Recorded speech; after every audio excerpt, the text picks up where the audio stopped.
আরে ভাই বাচ্চাকে চকলেট দাও তো। আমি আসছি, ঠিক আছে। বেটা কোন চকলেটটা নিবে? একটা বড় কিটক্যাট দাও, এক্ষুনি দিচ্ছি। আরে চল যা, তোর সবজি কেন নেবো আমি? নিয়ে যাও না ভাই, বাড়িতে খাবার কিছু নেই। এই সবজি কেন খাচ্ছ না? মহাজনের মাল ভাই। হ্যাঁ তো আমি কি করব? এই লাও বেটা। আরে বেটা ভাইয়া রেখে দাও, আমার পয়সা ফেরত দাও।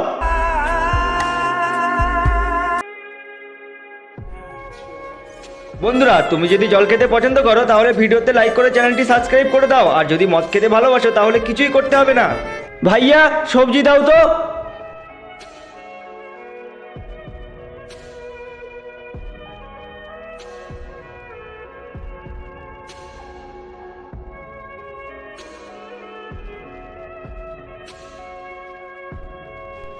আরে তুই চকলেট লিসনি? না বাবা, আমি সবজি কিনেছি। কিন্তু সবজি কেন? কেননা ওই সবজিওয়ালাটার টাকার দরকার ছিল। কতই না ভালো হতো যদি বাচ্চাদের মনের মতো আমাদের মনটাও বড় হতো।